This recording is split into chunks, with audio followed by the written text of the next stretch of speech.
All right, family, we're back. Let's focus up real quick. Continue with, what we were covering today. So, I was real big, on talking on the last live about our movement here, what we're looking to create, what we're looking to establish, what we're looking to get done. Let me go ahead and send the link out one more time. Larry, to come up on in here.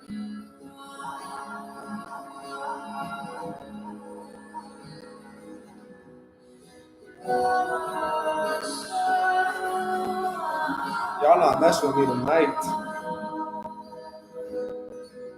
The views are down. Maybe it's just the title. Here, let's see. Let's change the title.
That's hard.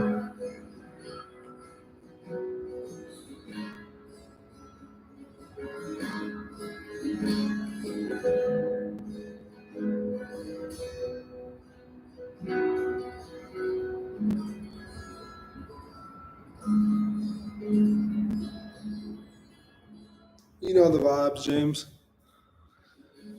Yeah, I always watch them too, bro. Just sit here and I just be. I don't really be like that.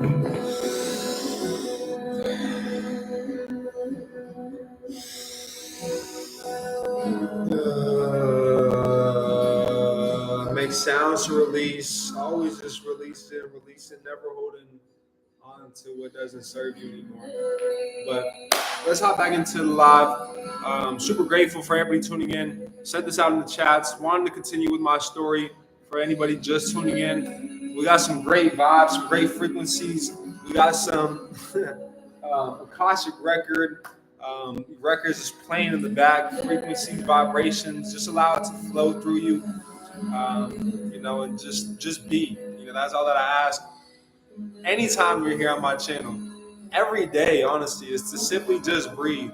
100%, bro. Some microdosing, daily, and then start your day out with some Chantra Seba.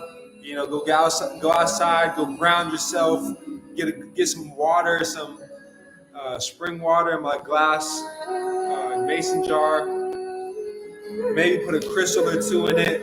Let the sun, as it's rising, beam into my, water. While I got the Chantra Seba going, feel me? Like, these are frequencies. These are that once you tap into, family, it's a whole new realm. It's a whole new dimension. It's a whole new way of, just viewing and living this life. I got a question. You said something about microdosing, but yeah, I know it, bro. So I got you still with that, bro. I got you still with that. That was just so I could get it out to you ASAP, but I still got you with that because I knew I was traveling. So I wanted to make sure that you at least, got the mushrooms, but I got you with the microdosing capsules as well too here. pretty soon here, James. Like I said, I just needed to get it out, and I didn't have time to go to I didn't have them on me, and I didn't have time to go back to my spot, get them, send them out, etc. But I'm gonna take care of you for sure, bro.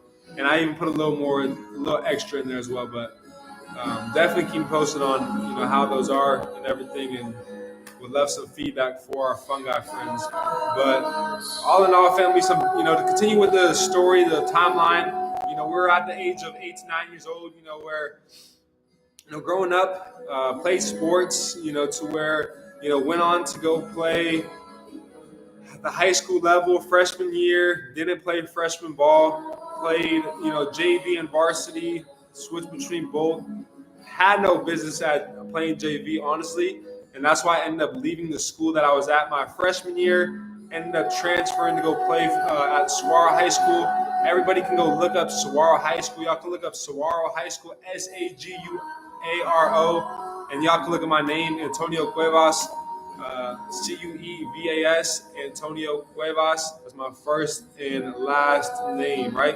Y'all can go find that, online. Find anything on me, watch my highlight videos, check out the boy, check out the kid. We've been doing this way before what y'all seen here. So it's been a blessing, it's been a journey. It's been a journey of growth, it's been a journey of every day just mastering myself. I've always done, what others didn't. I was never one to be in the mix, to be in the scene, to, be at the parties and, out with everybody, doing what everybody else was doing. I've always been one to just stay in my lane, do what I got to do to get done, to get to where I need to be. And that's where I found my peace. That's where I found my happiness. That's where, I just found me. And, I ended up getting a scholarship to go play college football. My senior year, I went into my senior year, I should say, let's continue with high school, because high school is a little story within itself. Like I said, had no business playing JV. Freshman year, sophomore year, as I was going to my sophomore year, the basketball team was still contemplating whether I play both varsity or JV. I'm like, yo, like I just talked about, not only was I on a nationally ranked team and where we went to nationals, won nationals, 7th, 8th grade year, I also was a top point guard in the state. Y'all can look this up, there are rankings and everything.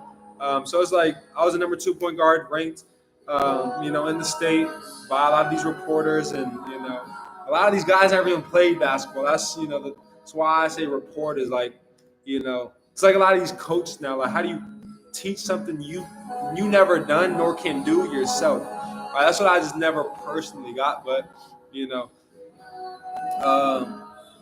freshman year, like I said, went to Mount Point, played football, played basketball. Mount Point was a powerhouse as well too in football. Went there, we're right down the street. Grew up in the Ahwatukee area. Like I said, around 8 to 9 years old. After that, when my parents did get divorced, I was bouncing around a lot. That's where I really started, I'd say my self-discovery journey a little bit, and just started to work harder than I've ever worked, because I was just filled with so much pain, so much hurt.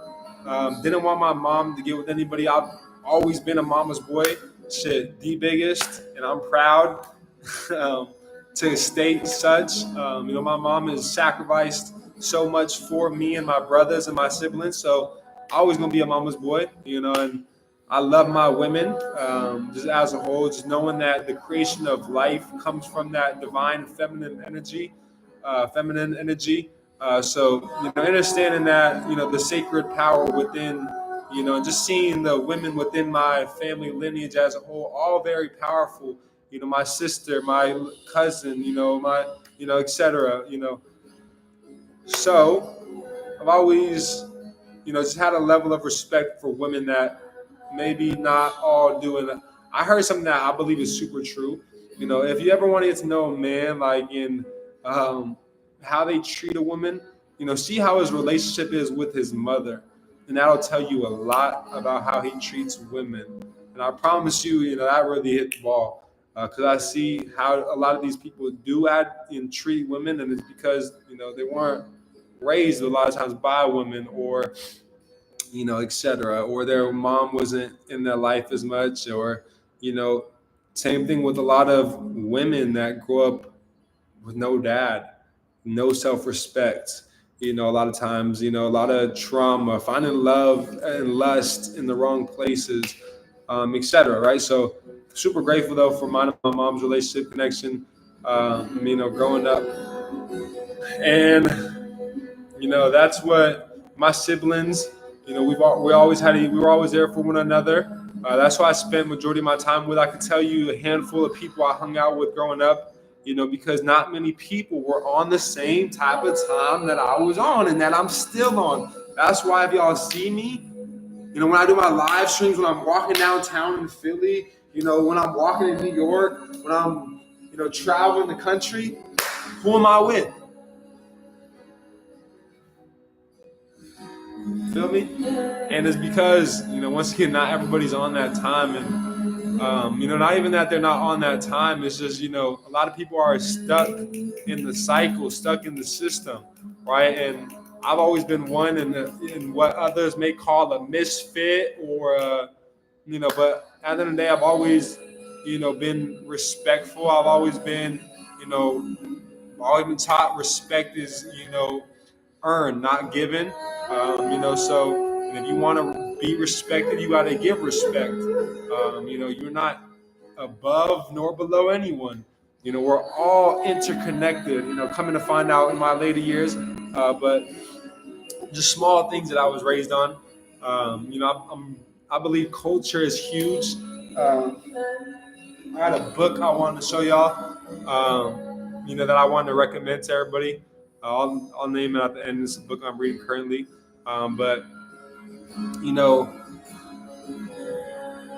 from there, my early stages moved around a lot. That's when I really just started to see, like I said, growing up, I had a good life, a great life in terms of monetary fees, and my family being together, my mom and dad being together. Once they separated, that's when finances started getting a little bit harder. I started to see what it was like to, be rock bottom and, be in a 2-apartment bedroom and 6 of you in there, right? Me and my siblings have shared one room. Me and my brothers, 3 of us in there. My sisters with my mom and with my dad, right? These are around the later stages of them getting divorced.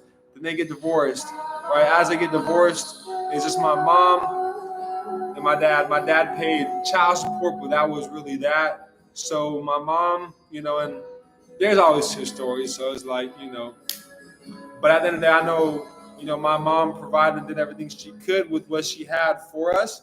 So, and above all else, I don't give a damn about the money. It was the fact of her just always being there for me, because we didn't have the money, but it was the love that was ever present. It was the love that she gave to us that was abundant, that I knew that, there was so much to live for, that life was so beautiful, right? And so that's what kept me going every day.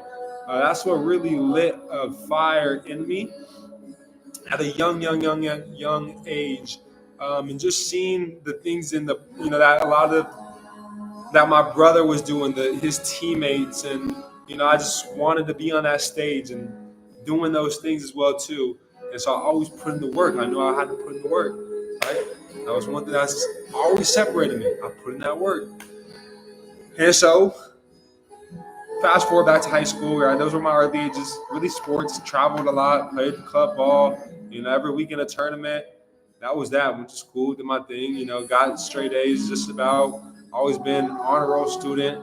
I wasn't the smartest student, but I got my shit done. I copied when I needed to copy, finessed when I needed to finesse the schooling system, right? I did the things I needed to do to get the things that I need to get done. I've never been the smartest being, especially when it comes to school and, learning about all the shit we learned in school. But granted, I've always been very intellectual and, whether it be, book smart, I've been very street smart and just understood, life and seen it for what it was, right? So fast forward back to high school, and my brother, really, I was with him every day, really, in the gym. I'm talking, y'all don't understand me when I say I be like work. I be growing up, all I did was work. 6 a.m. in damn 7th grade, waking up before school, 2 hours, hit the basketball courts, go to school, still hooping at school. Before school, the bell rings.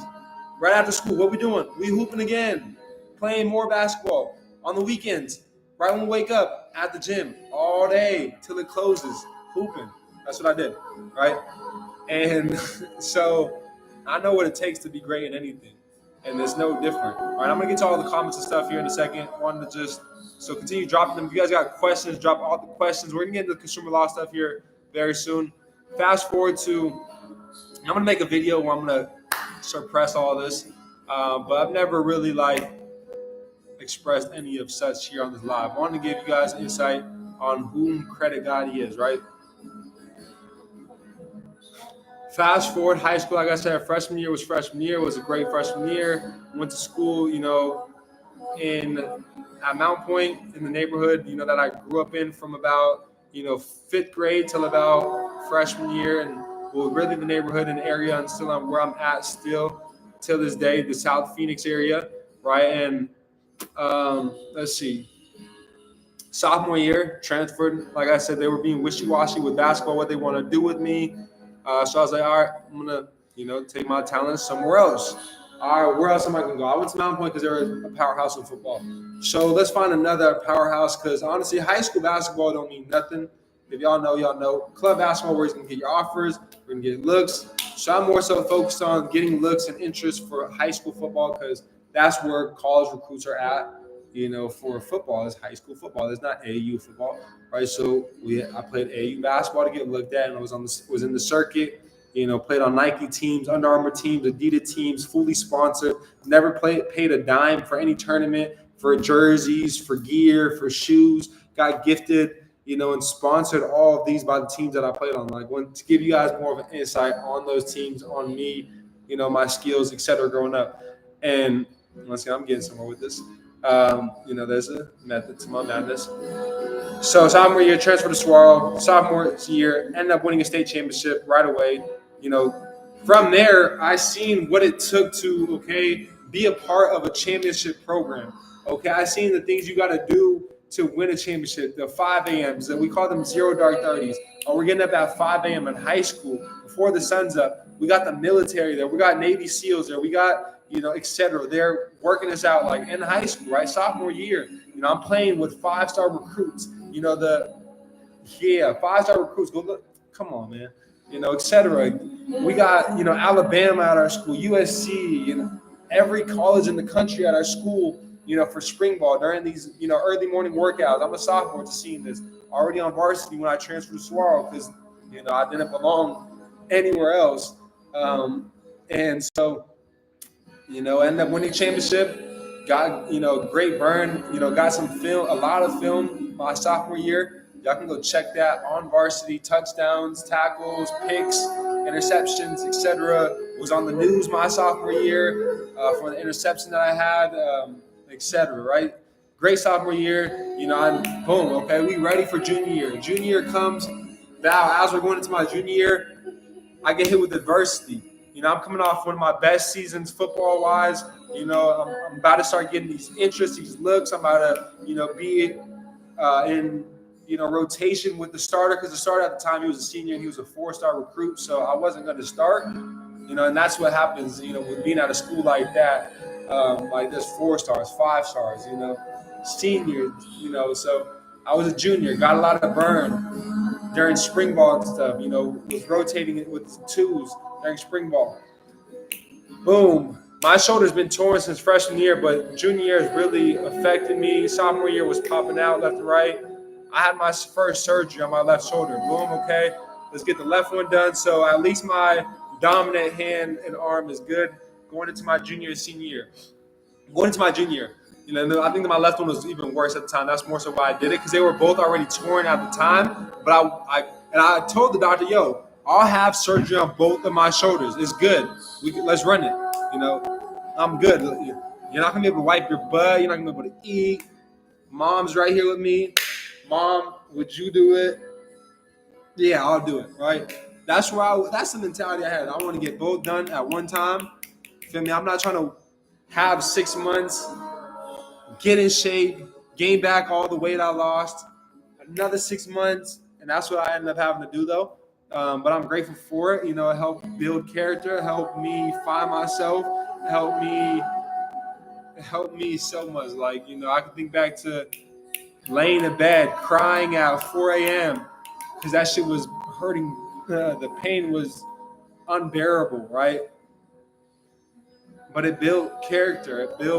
And it showed me that, this too, right? I get hit with another uppercut, bow. But this too shall pass. Some more bullshit happens. This too shall pass. Something I've said and I've noticed junior year, like I said, surgery, boom, right after junior year, boom, have a blow up junior year, come back mid-season, have a great season, barely any film though, like I said, second string.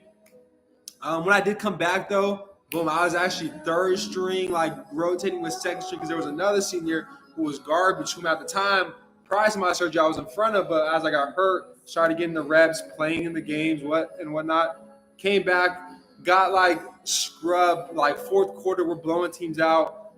That's when I got in, picks, touchdowns. Every time I got the ball, tub, crib, right? Go check the film, don't believe me. Antonio Cuevas, Suara High School football, right? Just to give y'all an insight on me, none of this matters. This is long ago, right? But I'm telling y'all this once again for a reason. I'm going to get to it. But, boom. Think back to junior year, right after that, fourth quarter, third quarter, making the best of the minutes that I'm getting in, right? Building the most film. I know junior year is the year where you get recruited the most. All of the colleges are looking at you, offering you all my best friends. Boom, starting to blow up, get interest. My teammates, boom, he's lit. I'm excited for them. But at the same time, in practice, I'm busting their ass. They know what's up. I know what's up. Everybody knows what's up. But at the same time, it's amazing to see that because it's okay, if they're getting this, if they're doing this, I can too. I've never been the type to be jealous, to hate on the next man. I've always been the type to, if I see somebody winning, if I see somebody doing amazing things, I'm the first one to congratulate them. I'm the last one to hate on them because I know what it's like to be at the top of the top, and I know what it's like to be at the bottom of the bottom. I've seen it, I've endured it, I've lived it, right? So I also know, if one man can do it, so can I. If he can do it, if he can be on that stage, if he's empowering millions of lives, if there's people that own those buildings, if there's people that own this building right here that I'm in right now, this state on the 32nd floor in Philadelphia, there's people that own this, right? This right here, if there's people that own this, I can too, and I'm going to. That's why we're going to get in the commercial real estate space, okay? That's enough. Come on, right? So I need to start streaming on Twitch, on everything, soon. I gotta get my OBS back up. My streaming platform is not even opening up. So that's junior year, boom. Sophomore year was great though. Had a great sophomore year, blew up. They were super high on me. They were very sick that I had and upset that I had to have surgery, but it was what needed to be done, especially going into my senior year, especially my senior year being my year. Like I said, I had a safety ahead of me that was the year, 4-star recruit, and I didn't mind, getting reps behind him at all. Granted, the film will tell you, any other school would have easily been starting, but it's just like any powerhouse, perennial, contender. A lot of times the best players aren't playing until their junior year, etc.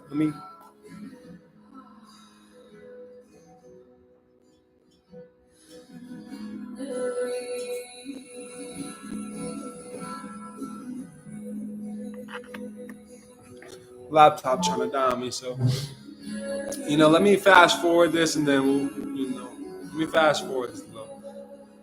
I'm gonna create a whole compressed video of the story. I'm gonna do it in the Philippines, but fast forward, and I have mastered my story, and that's what I was taught heavily in network marketing. I'm gonna get into this here in a second, but mastering the art of telling your story within 2 minutes is vital. All right, so especially as a public speaker, all that. Listen to the Dale Carnegies, the Jim Rohns, the Tony Robbins, the Les Browns, the Napoleon Hills, the Andrew Carnegies. You know, come on, family. Like, success leaves clues, success leaves trails. There's a reason as to why these people were successful. If there's a book that I was talking about earlier, it's called Think and Grow Rich. It changed my life. Another book, that changed everything. The first book I ever read, the first book, that started my book reading journey, the book that started my entrepreneurship journey, and took it to another level was Rich Dad, Poor Dad by Robert Kiyosaki, and then Business of the 21st Century. And I'll get into that here in a second. But further elaborating upon my high school years, went on to, go into my senior year. And after every single hard moment, after the hardest and the most enduring moments, from the times when my parents got divorced, from the times when, I was going through that bullshit at Mount Point and I transferred to Saguaro, from the time my junior year after my surgery to coming back after my surgery, to missing an ESPN game, to missing, a game against Gardenia Serra, which is a top team in the country, where that year they had, a whole team of 5 stars. They're a top 25 team in the nation, right? We're playing on the biggest stages of the biggest stages. My junior year, the year I'm supposed to get the most exposure, have surgery. I'm seeing all my boys do their thing on the biggest platform. I'm loving it. It's feeling me. It's on the sidelines. I can't wait to get back. Seeing that and sitting out for a period of time and seeing your boy, it just lights a fire of no other within you, right? That shit got me like, thinking back to such, and yeah, getting emotional, because it fueled me. It created a beast within me, an even bigger one. Because, like I said, growing up, wasn't easy. I grew up, fast. I grew up really with my brother, and a lot of times, and yes, earlier I was talking about my dad and the things he instilled within me, but what I do wish is simply just that my dad was more present growing up. Like I said, and that's why I believe my relationship with my mom was so close, because I didn't have my father present after the time when they went through the divorce, when I did need him the most, especially. Granted, our connection was always amazing and beautiful, and with sports and stuff, but that's what we really did talk about majority of the time as well, and grow our relationship upon. And that's what the identity I grew and created for myself, even, and knew myself of as, right, until I came to what I'm about to talk about here after as we get into the entrepreneurship realm. Because growing up, even at this time, in high school, senior year, as I'm going into my senior year, I get lost in the system. Even growing up, like I said, I grew up in a white neighborhood in Gilbert, Arizona. Grew up great, when my parents were together. So I didn't love myself. I didn't know who I was. I hated myself, if I'm being real. And why did I hate myself? Because I was taught that I was a Latino, that I was a Hispanic, right? Where the fuck does anybody from this? Where are the origins of Hispanic, or a Latino? Where the fuck is a Latino? Latino,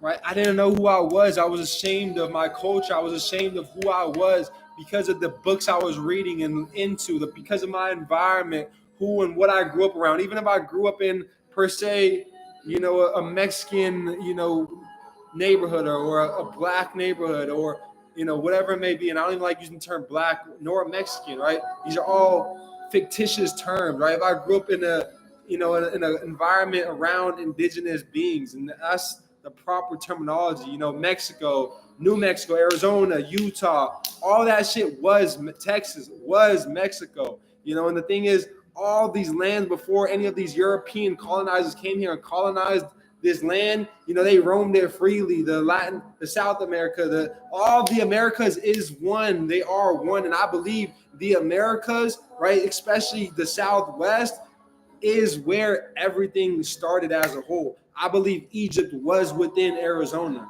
Me being from Arizona, seeing and knowing and, living firsthand, my people being the people of the mud people. Look into the Pueblo people. We're the mud people. Look at our complexion. It's the complexion of what? Mother Earth, Mama Earth, right?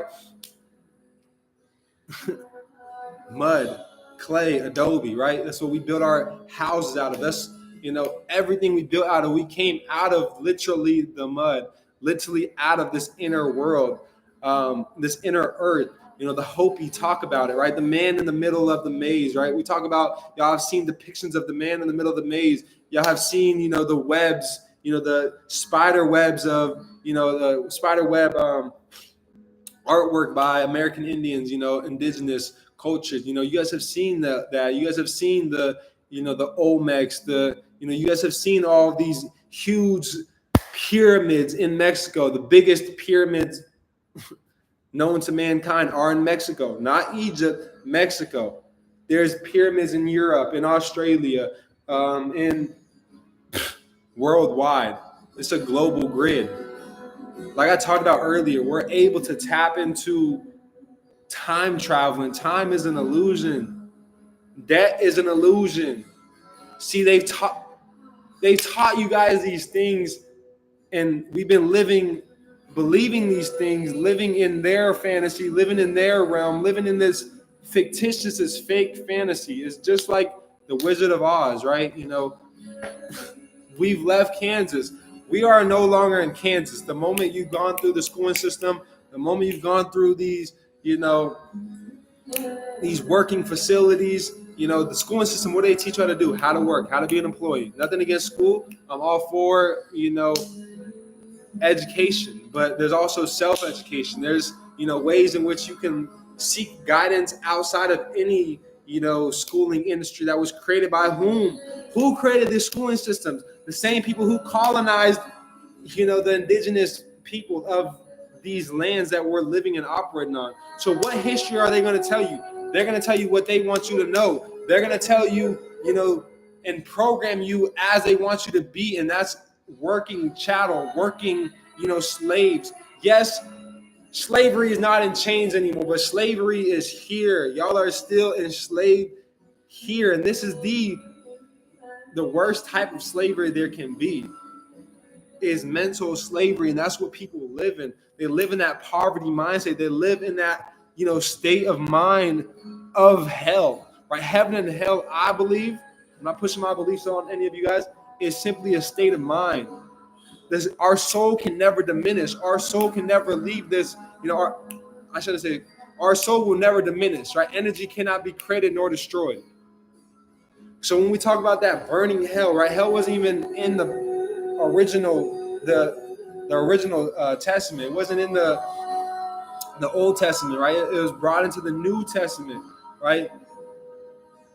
So family, when I talk about me hating myself, me not knowing myself, I didn't know my culture. I didn't know my roots. I didn't know whom I was. Even throughout high school, I didn't know who I was. Had the short hair, that's why I'm growing the hair out now. It's because it's what my people did.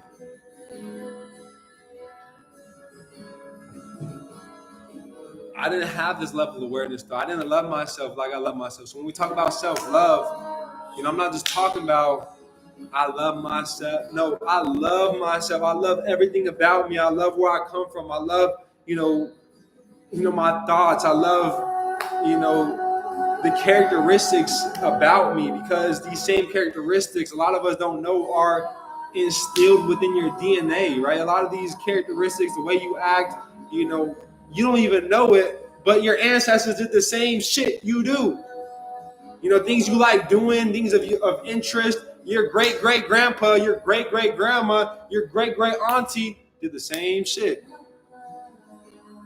Energy is not created nor destroyed. It's only transmutated. It's only transferred. Everything is always transferred. There's no such thing as ever staying the same. Everything is always changing. Energy is always moving. I'm gonna show y'all and let y'all know where I came to find this information. I don't want y'all to believe me and anything, and that's everything in all my teachings. Never believe me, but I'll always give you guys source and cite everything that I teach here. To continue further elaborating on just the journey, senior year, going to my senior year, after my junior year, like I said, seeing the stages we were on. Okay, going to my senior year, we're 23rd, 26th in the nation. We play, right out the gate, game one, week one. We play in Vegas, right? We play in Vegas. That's my first start going to senior year, starting to get looks, starting to talk to Ivy League schools. The biggest school I was, high on, which is crazy in alignment and why I'm, and me being out here, was the University of Penn.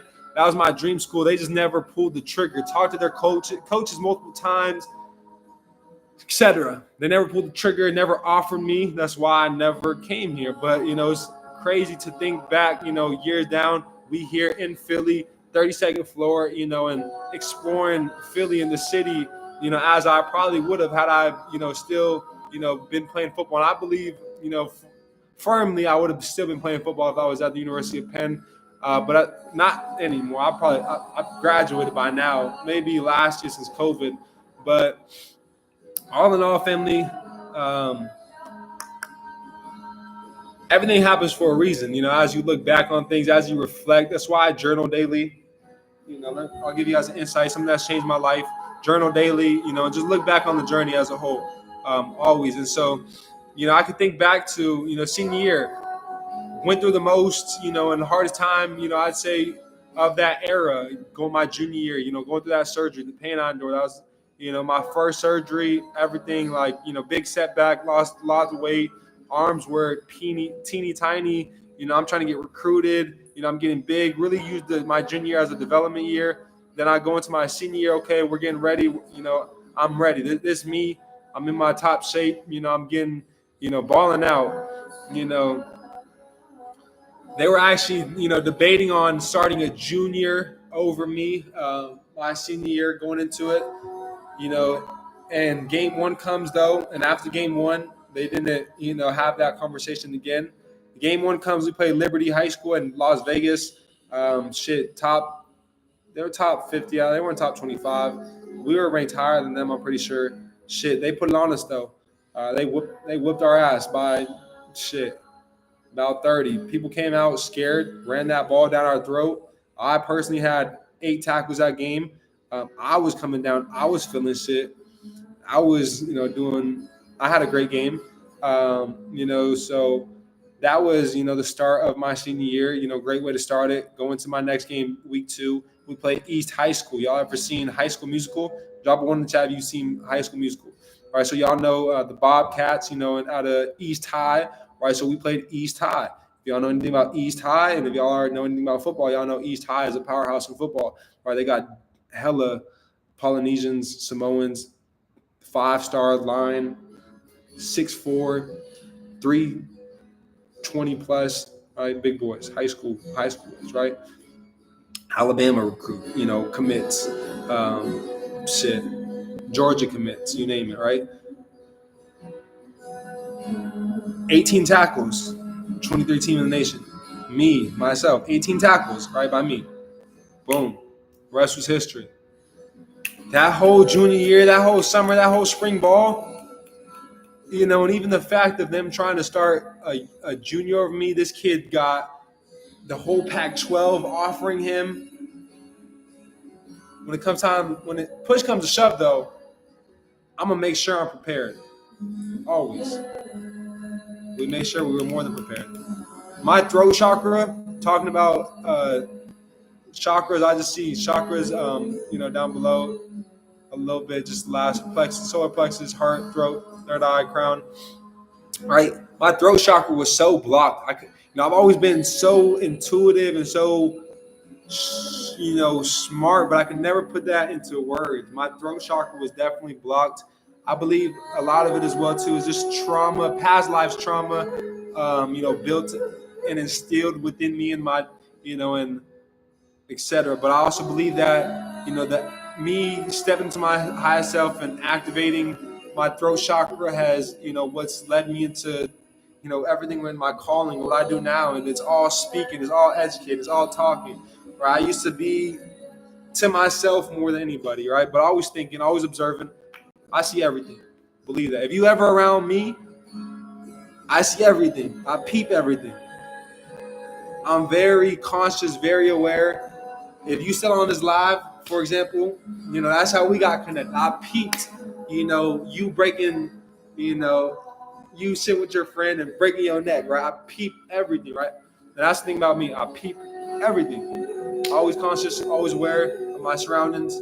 When people talk about standing on business, I stand on business. I stay 10 toes, right? And so senior year, had a blow up senior year, 8 scholarships, went on to go play at the next level, was amazing. Still needed surgery on this right shoulder. Okay, I got basketball season now. I'm going to finish up my last season of basketball. That went well. But right after basketball season doesn't end until about February because we're making playoffs. So mid-February, early February, depending on if we lose, we lost first round, had surgery right after.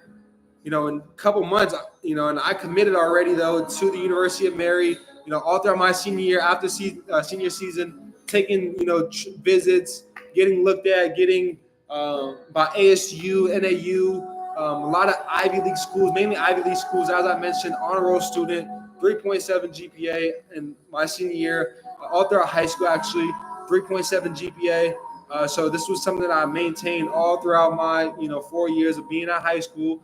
Was actually higher until my senior year. My senior year, I really just stopped caring, about school and all that, because that's when I started to lose interest in it and just started to see things more so for what they were in the schooling system. But I knew I needed to get my stuff done still, so I got my stuff done.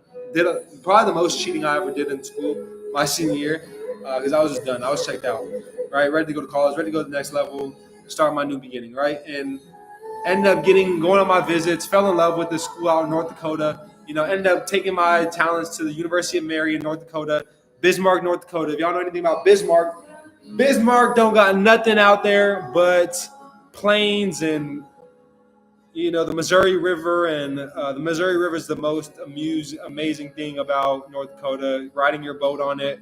They like drinking. I've never been one to drink. The alcohol just never sat well with me. It's, I always was very aware of, it lowering one's vibration and just frequency and just, just the feeling I got. And I had blacked out one time after the state championship my sophomore year. Never again. Just a feeling like, nah, especially, throughout those high school days, college days, the shit y'all, like, we was drinking on wasn't it, right? Even now, though, like, my boys will be, hit this Casamigo or this 1942 or this. It don't matter how good of an alcohol it is, it don't sit right with me. It don't taste good. It gives me that stink face every time. And I don't need to feel as such to feel my best. Like, I feel best, just being me, nothing needed. I've only smoked, growing up, started smoking probably sophomore year. Senior year was smoking heavy, like super heavy. I'm talking about playing in games high. I'm talking about the 18 tackle game high. I'm talking about, state championship high. And my junior year as well too, to rewind. We did win another state championship, so that actually made 4 in a row. That my school had, repeated 4 consecutive state championships. I was a part of 2 my sophomore year, my junior year at the time. Going into my senior year, nobody's ever won 5 consecutive state championships. So our goal was to create history, was to create, and win 5 consecutive state championships. And so, it was a great start once again to the senior year. At the end of it, we did win the 5th consecutive state championship.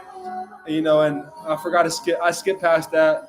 All state, all conference, had a blow up. When I talked about earlier, a blow up senior year, all state, all conference, state champion, MVP, selected by, a bunch of people. MVP got interviews after the state championship game. Within the state championship game, we played Bijan Robinson. If you all know who Bijan Robinson is, the 8th pick in last year's draft, from University of Texas, the running back for the Atlanta Falcons, right, out of South Point, Tucson, Arizona, right? Dog, I I shadowed him, right? We put a game plan in place to where everywhere he went, I went. He was rushing for 400 plus yards per game. He rushed for less than 150 yards that game. I don't even think he scored that game, right? And so that's the type of level we was at for me, if that helps y'all understand. But then we've been here 44 minutes, 4444 as I said that. So, and even longer. So I'm gonna end this here and get you guys to present day. So drop a 5 because we got 5 tuning in. Y'all gaining some insight. Y'all like hearing about the journey. Even if y'all don't, I'm gonna still continue. But I'd like to just see whom does. Drop a 3 if you're like, yo, I'm not hearing it, bro. It's too late. It's 12 o'clock. I just want to get the sauce, bro. Cause drop a 3 if that's you. That's okay too.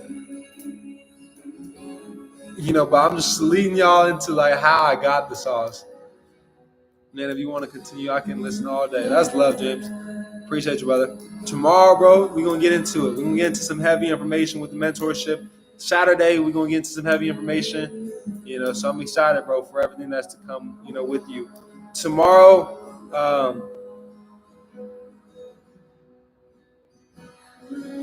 right, check me out, James. I'm going to be in New York. I get there at 7 a.m. At 7:30 or no, that's too soon. At 8 o'clock, 8 a.m. Eastern time. That'll be pretty early on your time, I'm pretty sure. Or that'll be 8 a.m. your time in Virginia. All right, 8 a.m. your time. We're gonna hop on our Zoom call, FaceTime. Get everything clear. Tonight, I gotta still send you that onboarding video. You're gonna be the first person to go through this onboarding video, so I'm excited for you to go through it. Definitely no elevator to success. You definitely do got to take the step by step. So I appreciate that insight, Jay Jones, and that perspective, and even life. If there's an escalator and if there's a staircase, what are most people going to take? That escalator. Something my mentor did was my mentor never took the escalator, but always took the stairs. Why take the easy route when you can take,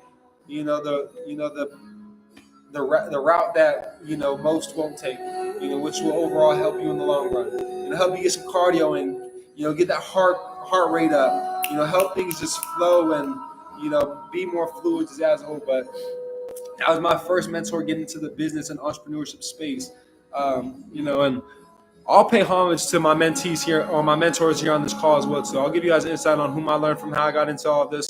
Let me check my phone real quick. I know it's probably blown up.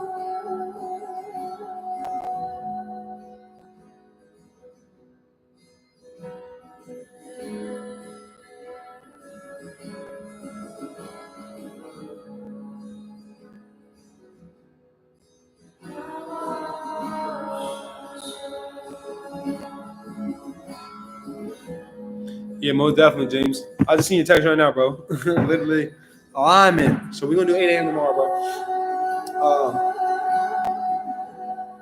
Let's see.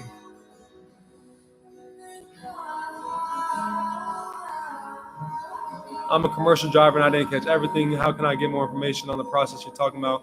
I appreciate you tuning in, Jason. Right now, we're more so going over my story, how you can get more access on or info on the process. I'd schedule a phone call. I'd schedule a 10-minute consultation call. Right now, I'm doing a lot of the consultation calls and having my assistants on there and training them and having them listen in and take notes. When I get out there to the Philippines, I'm going to teach them everything they need to know. So, those 10-minute calls will, from there be all them. But in the meantime, a little cheat code. Y'all can definitely get that 10-minute call with me. If y'all just schedule it, link down below, in the description, etc. But definitely check that out. But to continue with the story, if you're just tuning in, Jason, I've been going over a little background on what led me here, what led me to consumer law, what led me to the goal of empowering 1 billion lives, what led me to financial freedom, what led me to understanding that debt is an illusion, right? And that's what I'm giving some insight on. So I appreciate you tuning in, brother. And we're going to finish up here because everything's dying on me. My laptop, my camera's probably dying here real soon, but Senior year, all state, all conference, state champion, 8 scholarships, took tons of visits, fell in love with the University of Mary.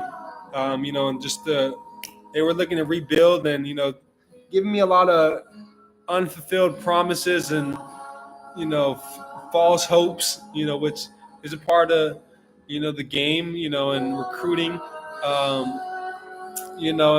I also seen that, that being a part of it, not being that is good nor good business. I'd rather them tell me right away, yo, we got seniors, we got juniors, this is who we're gonna rock with, and we're gonna build you up. Year 2, you're gonna be the man. Year 3, you'll be the man. But year 1 or prior to that, year 1, you're gonna be the man. You're gonna come in as a star. You're gonna do this. You're gonna, all right. That's what I'm expecting. That's why I'm gonna come here, right? So that's why I went there. That's why I wasn't no Division II college player. I knew I was a D1 player. Like I said, the state championship game itself spoke for itself. Not even mention any other game. And then ended up, going through, right after my senior year, had surgery, went to spring ball, just got back and recovered for spring ball for college. I got to college or summer ball. I'd say it was about June. So March had surgery, got healthy, a little way faster than normal. Was doing, therapy every day and, therapy on my own and, just doing the things I needed to do to heal up. Right. That's what also led me into learning more about holistic ways to heal, et cetera. Right. And, the things that the pills they were giving, all the medicine, I never even took, I took it maybe for a day or two. After that, I'm like, yo, I'm not getting, I've seen people get hooked on this. Yo, I'm good. I'm off. I don't need this. I'll feel it. Right. So, yeah, freshman year was a great freshman year, in terms of character building. It was very bad experience in terms of just seeing how evil people are. Like, and how judgmental people still are till this day and racist people are. And, that is still exists. It's still here. It's still present. Right. And that's where I really felt, it the most. And, did what I had to do, was going to finish, and finished my freshman year. A lot of everybody, damn near half the freshman class left out the first semester. That's how bad it was. Right after football season, they were gone. Right. And really they wanted them gone too. Like, they didn't want, people from Florida and Texas, and North Dakota. Right. Imagine that. Think of that. Right. People down South Florida, Orlando, Florida, straight up from the O, in North Dakota, Bismarck. Right. Where with $1.49 any size lemonade or sweet tea with our classic fries. Ba-da-ba-ba-ba. Nope. Surprise! Aspen Dental offers 20% on treatment plans for everyone.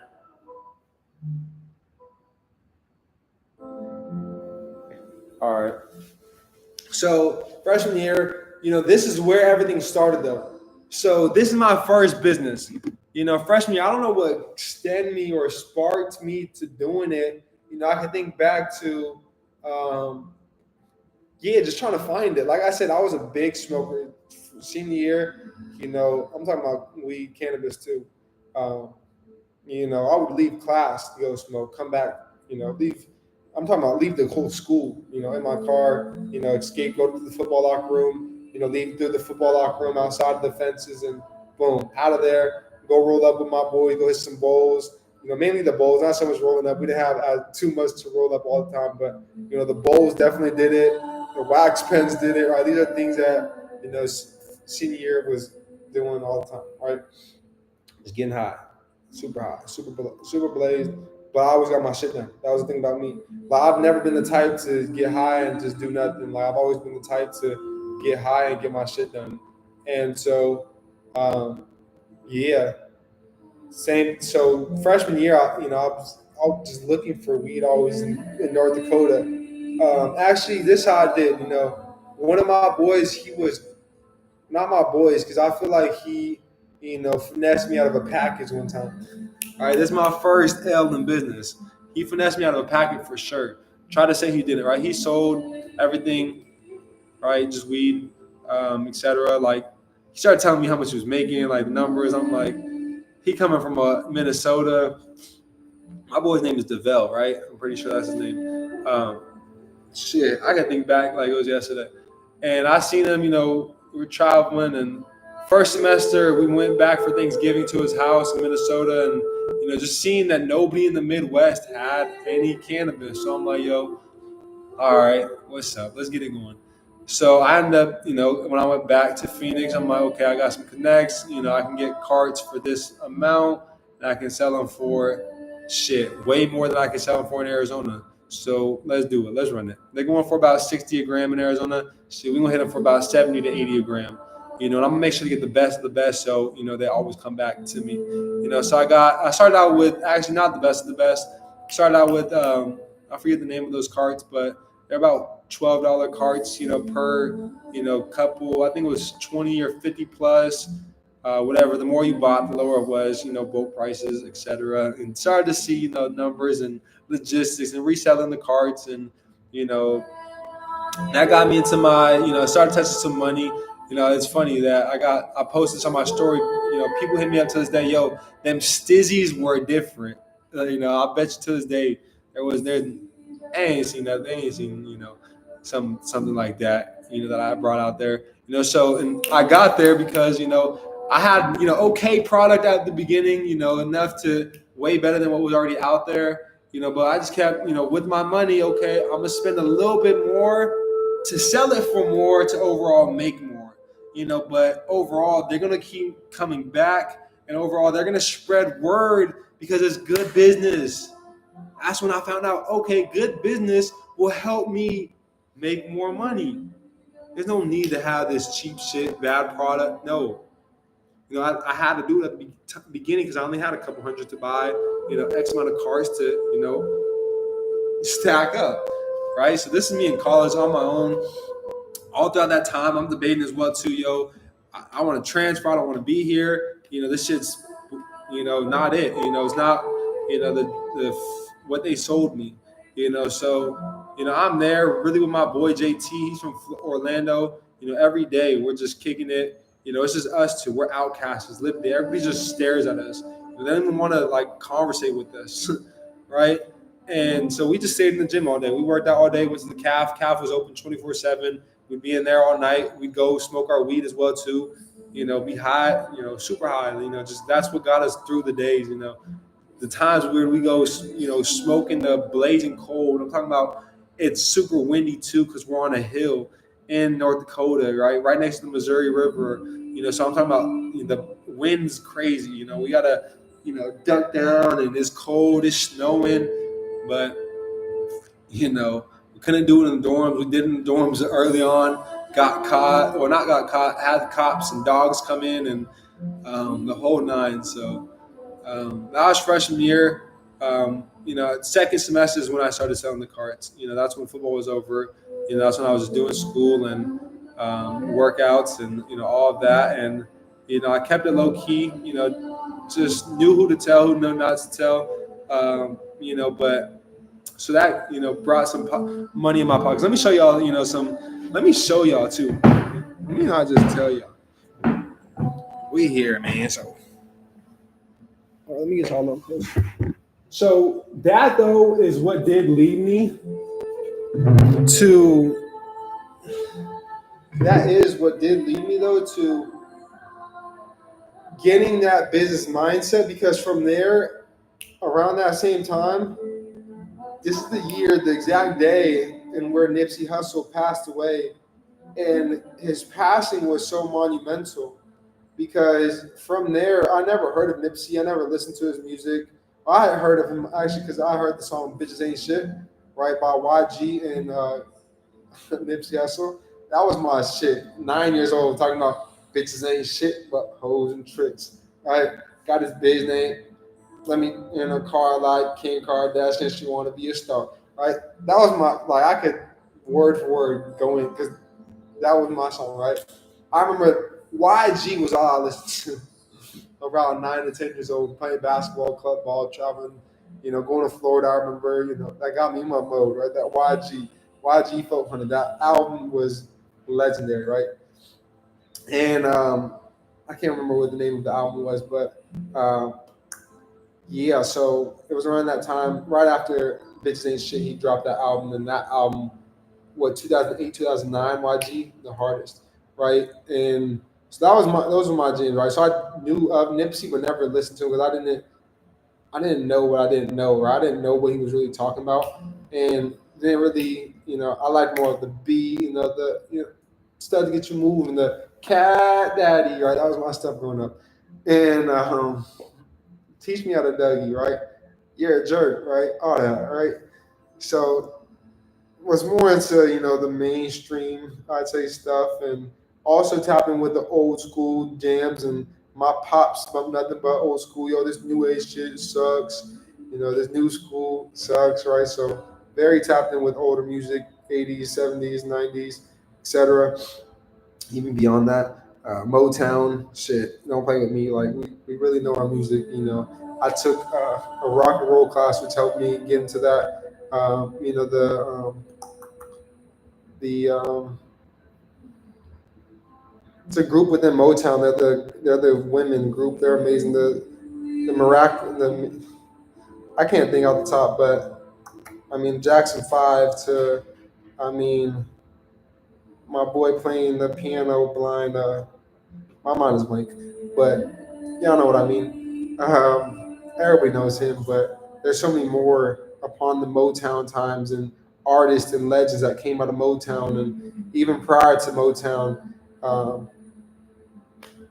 The Billy Mazes, you know, goes on and on. But to the Mr. Capone, some shit Chicano music and some West Coast, Mexican rapper music, and you know, uh, magic. Fuck. See, my pops can tell y'all all this. Yeah, Stevie Wonder. But Mr. Capone, look him up, hella hard, great vibes. Some sitting around, what? Fuck. Summer Days, that song, shit, vibes. You feel me? Like, I super tapped in, and grateful for my pops for such. And even my little bro, I be showing him old school stuff, reggae, country. Hold on, my mom got me in the country mix. Through her divorce, every day we were together, boom, we would jam to the country. Need You Now by Lady Annabelle. It's 1:15. I know I can't sing, but I don't give a fuck. I'm all alone and I need you now. Right to the late Band Perry. If I die young, bury me in satin, send me down on a right bed of roses to the, you name it. For me, I got a little sister too, so got the bubbly song. I forget, that's the name of it, but she used to sing that all the time. That was my little best friend growing up, my little sidekick.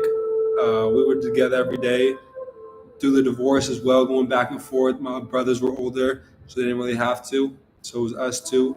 Um, so yeah, let's see what else. Yeah, got into Nipsey. He passed away that year, my freshman year of college. And that's what got me to, really start my self-discovery journey, start my self-development journey. That's what got me into learning and seeing things on the energy side of things. That's what got me into starting, seeing the power of making money online, cryptocurrency. These are all things Nipsey was talking about 2017, 2018, 2019, way beyond that as well too. But this one I came about it, 2020 or 2018, 2019, 2019, 2020 is when he passed. 2020 is when he passed. I remember. Let me see.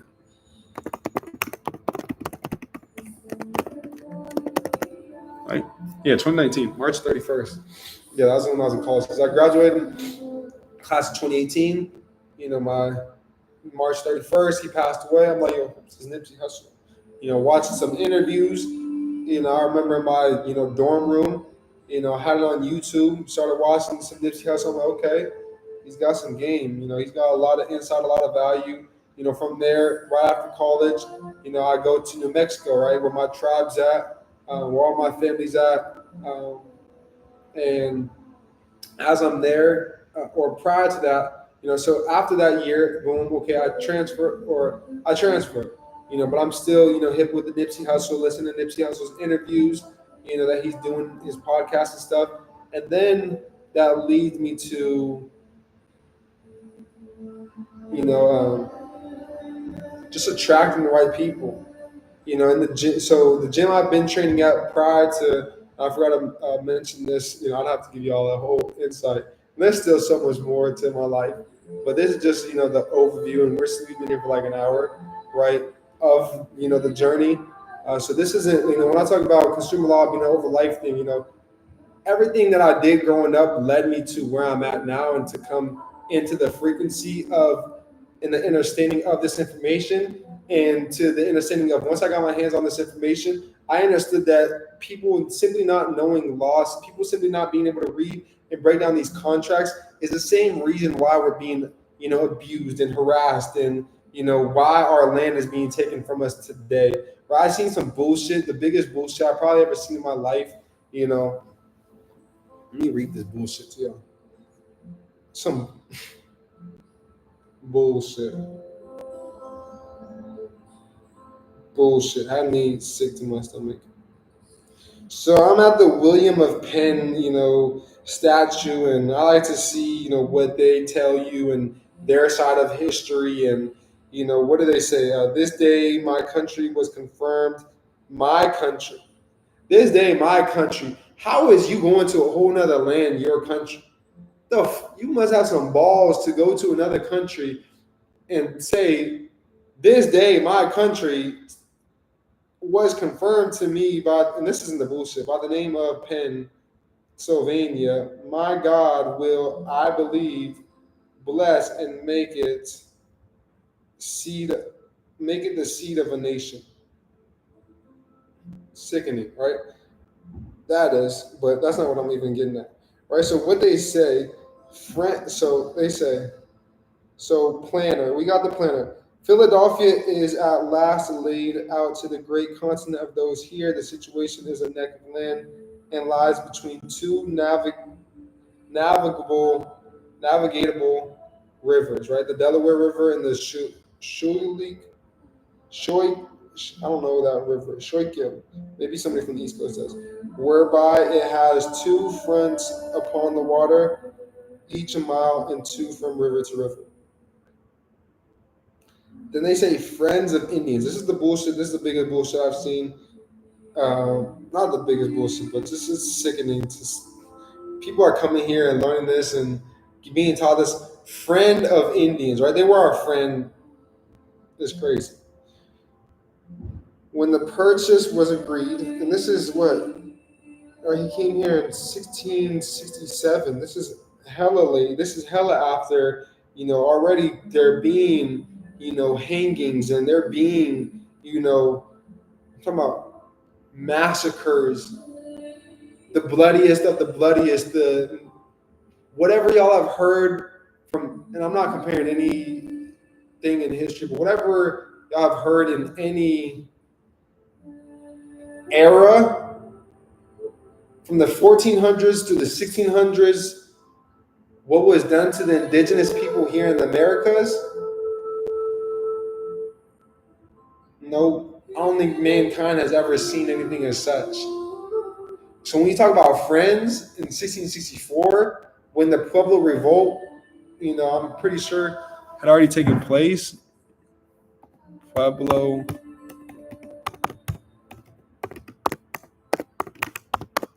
and the Pueblo Revolt was in 1680, so this was a little after. Because they're talking about what, 1640, 1666, so 13 years, not too much after. We're talking about Indians in New Mexico, Texas area, and the Pueblo revolted, and they actually won, and resisted for some time. But the way that these colonists, won in general was sicknesses and diseases and filthiness. Like, yes, the guns, were, of help, but what really wiped us out was the sicknesses. Fuck anything else. It was the sicknesses that we've never seen ever. because that's not who our people are. Our people are people that use the things of this earth to heal ourselves. And there was no diseases, there was no plagues, or none of that European nasty bullshit before they came and colonized our land. And the same way, the treaties they got these American Indians, these indigenous, people of the Americas into signing and deceiving them into, agreeing to these terms, is the same way we're being deceived in the dealerships. It's the same way we're being deceived through credit card transactions. It's the same way we're being deceived through auto loans, personal loans.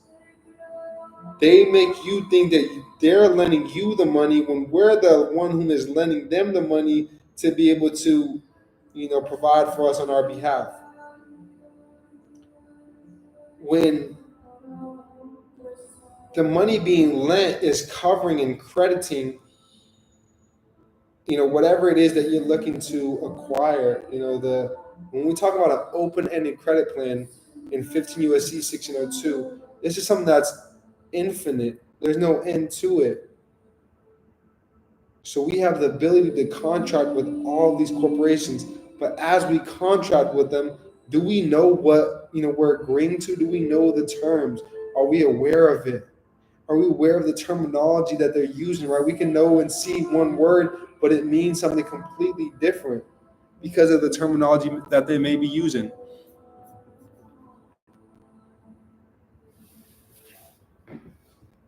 Right, but it says friend of Indians. It says when the purchase was agreed. I don't think it was agreed. I think it was forced. I think it was, it's either, it was an ultimatum.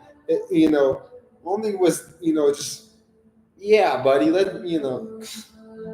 great promises passed between us of kindness and good neighborhood, and that the Indians in English must live in love as long as the sun gave light. Well, shit, the sun is still giving light. The sun was giving light in the 1600s. The sun was giving light when Indians were being hung, when Abraham Lincoln hung 15 of the most superior, chiefs of, the top tribes, of, the South Dakotas and the Lakota tribe, and all the tribes of those areas, and how he, and that's the thing, that we got to remember is whom. Hold on. They looked at the indigenous people, and this is why I walk in the power, that is within me. They looked at us, and let me word this properly. I don't want to offend nobody. What is reality? The truth is more disturbing than a lie. We had what they cannot provide, right? We had, in reality, a soul. There's a lot of people that are soulless, right? If you think about and even look into where did the Europeans come from? Where were they before those times? They were the poorest country known to mankind. Come on, family. Do your due diligence, do your studying, do your research. Not just consumer law. Where do you come from? Where are your roots? What's your lineage? What tribes? What's your tribal language? Fuck Spanish. Spanish is a European language as well. Learn your cultures, your tribes' actual language. Why is it that they, during these times, the main things and the way that they knew that they can control us was one, killing off all the medicine men. They killed, as many medicine men and women as they could. Right, our shamans and I forget the name for women healers, but a shaman is a man healer. Right? It can never be a woman healer. The shaman is always a man healer. So if you ever hear of a healer, a woman healer, say they're a shaman, that's very incorrect. I forget the name of it, so I'm not going to give you guys a false name, but my uncle has taught me as such. My Theo Ray. Ray Apodaca. Y'all can go look him up. Got my tribe, our tribe, nationally restored. Right? Isleta del Sur Pueblo, which is the only nation, to have all of the rights to our land, as it should be. Even now, though, the state of Texas still owns, a good portion of that land, and there's talks about buying back our land. Why would you? How can you buy back your own shit? It's like me coming into your crib, taking your shit, saying, "Yo, this is mine now. If you want this, you could buy this from me, but I'm gonna sell it to you for probably even more than you got it for." And it wasn't even something that you bought, so you didn't even spend nothing on it. This is something that, and that's the thing of my people and that's why they were, yes, friend. We made friends. We were deceived, we were backstabbed, which led to, and we stood on our principles of love, of peace, of harmony, of oneness, of wholeness. We stood on these principles, and then we were backstabbed. And we were taken away from knowing our culture, our heritage, our traditions, our language. Language is key, family. Language is everything. Why is it that they went out and on their expedition of conquering the world, we got the Portuguese, we got Spanish, we got English. It's all European shit. In Turkey, they speak Turkish. It's not they were speaking Aramaic and I believe Hebrew and stuff prior to that. They claim themselves more as a European country when they're just as close to Asia as they are to Europe, right? Even in Asia, a lot of countries in Asia, most in Asia are conquered by the Europeans and speak, a dialect of that European, talk, right? When you go to Mexico, Spanish ain't the main language. If you think Spanish is the main language in Mexico, you're crazy. Go to Oaxaca. Go to Mexico City. Mexico is not, by any means, so Friends of Indians, that was some bullshit I seen, wanted to let y'all know, but, that's what, so back to my story, we're going to finish up there, but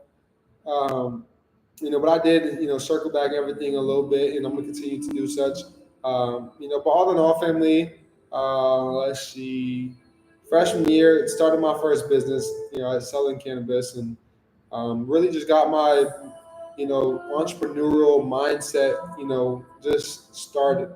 2019, July of 2019 is when I start my first entrepreneur endeavor, like, company, partnership, anything. It was actually a network marketing company. So when I talk back to Rich Dad, Poor Dad, when I talk back to Think and Grow Rich, when I talk back to Business of the 21st Century by Robert Kiyosaki as well.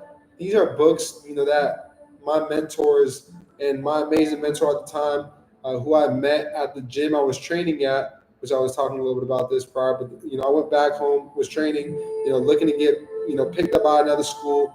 I was probably going to walk on at NAU or ASU, because at that time as well, too. And what really sparked me coming back more so was just my baby brother being born. And if y'all know, and if y'all follow, like, me on social media and stuff, that's my best friend, that's my best friend. And he's a 5-year-old, amazing, gift of God. And that's his name, Mateo, right? God's gift, right? He can make me cry how amazing he is. like the love for my little guy is strong, and because he's the biggest part of why I came home. Right? He was born. I was like, yo, FaceTiming him and shit away from home in North Dakota, getting this hate. But at the same time, I'm like, yo,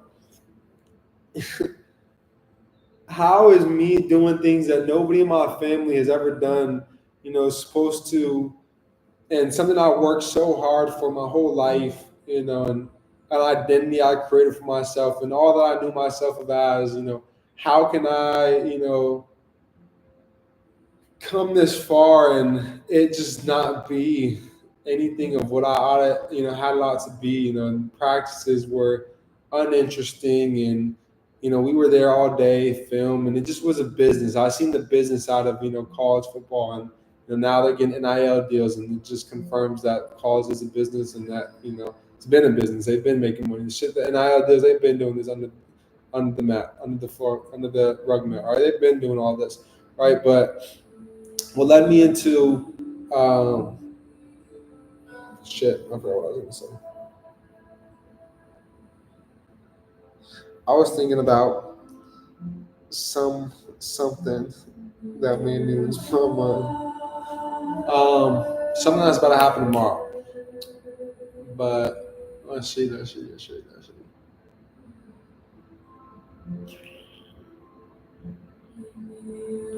Okay, yes. My baby brother coming back, him being a big part of it. That was really the biggest, and all while that, like, and, oh yeah, so me having and just accomplishing and doing things that have never been done, and just like, okay, this is it.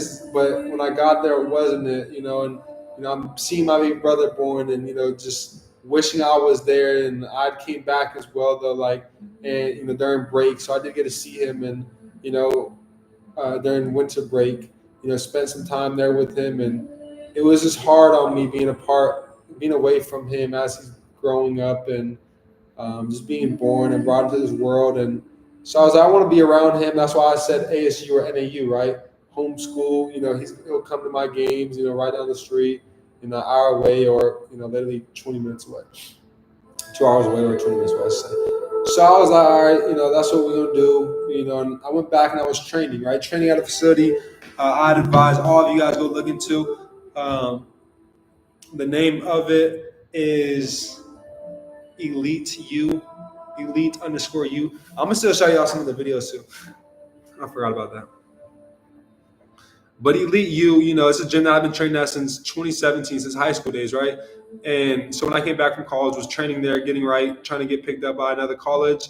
And, all throughout that, that's when I met my mentor. Her name is Alicia Lavar on Instagram now, right? Alicia Lavare, Lavare. She's amazing, still amazing. I think she's an actress now. But she really, met her at the gym. She was a part of a network marketing company. She was a top, earner in the company, right? Near that 6-figure mark. And so she was telling me she was making about $60,000 a year residually from the business side, and then about another 60, to 70 trading. So bringing in that, 6 figures, I've seen just the way she carried herself, her mindset. Followed her on Instagram. Started to see, what she was about, real big on self-development, self-improvement. She's very empowering, very, very empowering, very motivational. She's like a guy in the aspect of her mind and just, the grittiness and like just, down to get dirty, if it costs. And, if she got a bloody nose, she was dealing out there herself. So like, just have that athlete mindset, right? So that's why she was training at that gym. We connected there, seeing what she did, seeing her lifestyle. Was like, yo, I really like, the way you go about things in your lifestyle, right? So, I was like, what is it that you do? She's like, I trade in the foreign exchange market, etc. Gave me a little insight on some of her business partners, some of the success stories, and I just kept watching and, didn't act on it at all right away. But Nipsey Hussle was talking about a video, and this is when I was in New Mexico. Like I was saying earlier, I was in New Mexico, went back to my tribe, my family, and I was there, and we were just all all in the garage smoking. And I remember like it was yesterday, not all, me, my brothers, my cousin, right? My cousin Sammy. And right before we went out to go smoke, I watched this Nipsey Hussle interview.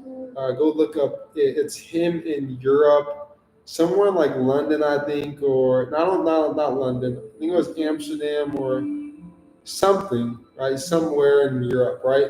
While he was there, they created a whole crypto coin, named after Nipsey Hussle, and like it was his coin. He was like promoting it, etc. Right?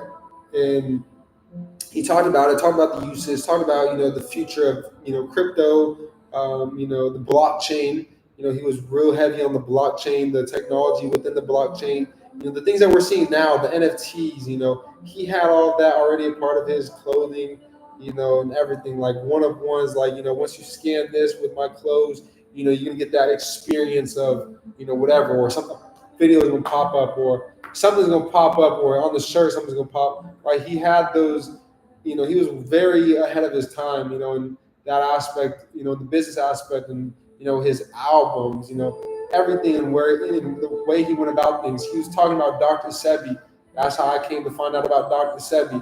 That's what everybody was saying. That's what in college. That's what I was really listening to a lot of as well too, through his interviews, was a lot of the health stuff. Dr. Sebi's teachings, Dr. Sebi's ways. My pops always talked about Dr. Sebi growing up throughout high school, so I knew of Sebi.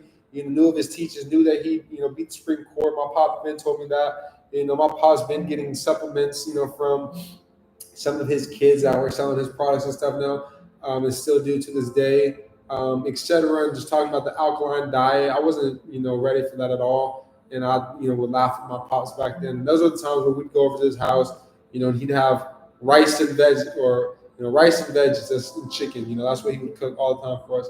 That's all we ate, that ass. Right, and then on top of that, he had his alkaline diet and stuff he'd try to make me and my sister. We'd be like, "Yo, now we're off that," because we was eating the processed foods, the fast foods, the bullshit. Right, my taste buds truly changed when I did go plant based. And 2019, started an entrepreneur. July of 2019, so March he passed away. Listening to him throughout there. In June I went to my res. We actually went there for the dance. The dance that I actually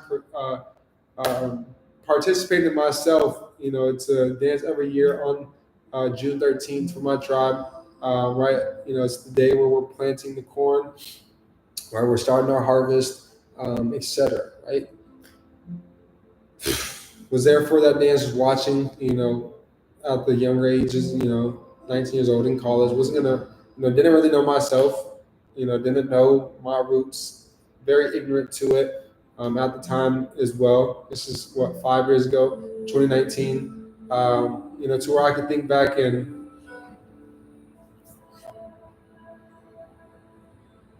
that video changed everything. I remember the next day, or I came back, or whenever I came back, or even that same night, immediately I hit her up. I'm like, "Yo, get me started. Send me the information. Whatever I need to pay, I'm gonna pay for it. Let's get this ball rolling." So I ended up investing into the platform. It was I Am Academy. That's the name of the company. Present to this day, still here. Great company. I don't have anything bad to say about it. Super grateful for the experience. There's a lot of bad stuff out there on the internet about it, and just multi-level marketing companies as a whole. But multi-level marketing is truly the business of the 21st century, hence the name of the book, and what Robert Kiyosaki talks about. But multi-level marketing can be in the and you guys can create your own business around the structure and the setup of a multi-level marketing company. Every company now has some type of word of mouth, some type of affiliate program. So y'all are already doing it. It's just the perception, the ignorance behind those that do get started, and they're getting people started and not helping them with the setup. And all right, you got to really launch a business. You got to help people launch. You got to help people get set up, onboarding, right? All of these things that I brought over to my business, to having, group chats and discords, and within those discords, having sections organized and just systematizing the business as a whole, right? Started learning about the 7 skills of network marketing, right? Promoting, inviting,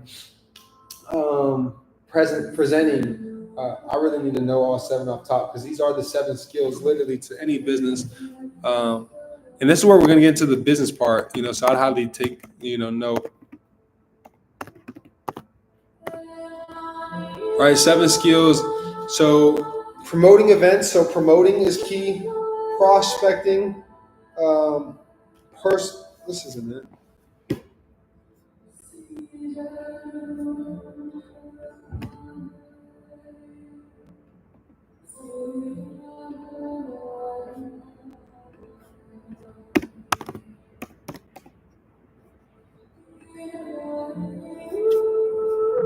All right, it's finding prospects. So prospecting, inviting, presenting.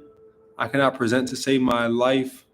Closing and getting people started. Closing, getting people started. So launching them, and then promoting events.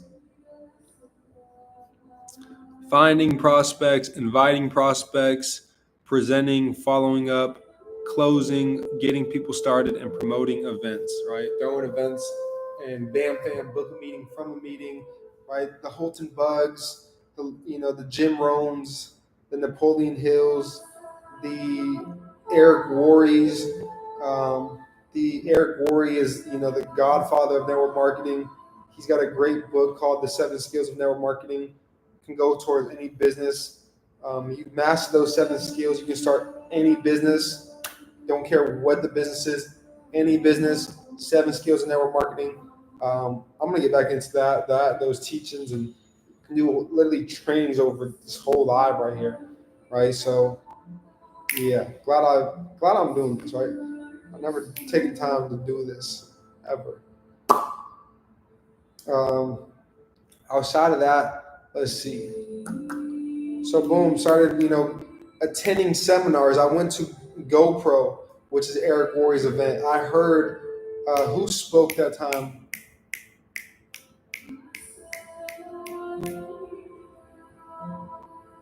Who was the keynote speaker? I want to say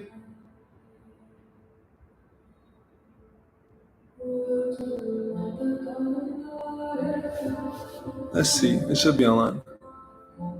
2020 GoPro keynote speaker, Vegas.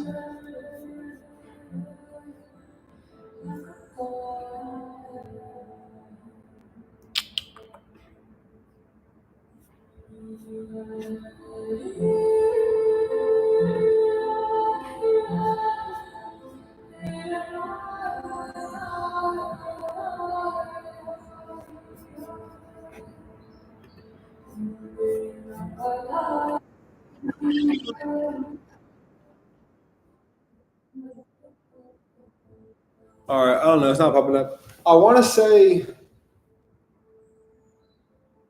I don't know. But my first event I attended, right? It was a company's event, a regional event. There was about 10,000 people. These are things that we're going to be doing, right?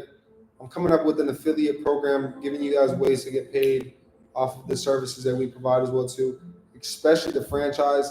Imagine commissions, commission of 20% for a $10,000 package, right? That's life changing. Multiple of those, right? So we're going to be providing franchises.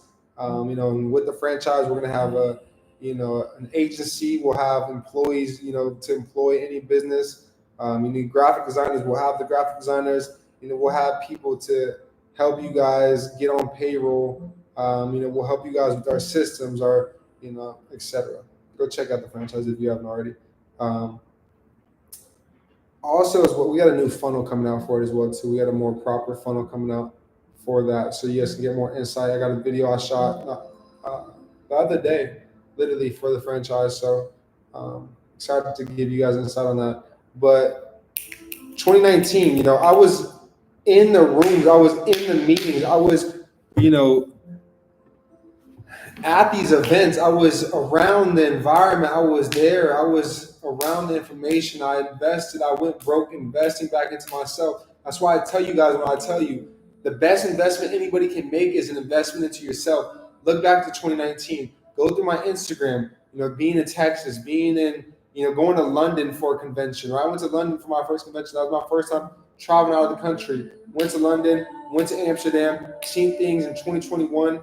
That I'll never, 2020 I think it was, but that, from there things will never be the same. I can never look at things the same. Seeing the way of life in the other country and just seeing, how much bigger things are, and that's what helped me think that much bigger. And the thing my mentor always told me that I tell you guys here a lot is to think bigger much faster, and that's something I've done, time and time again. And so, let's see.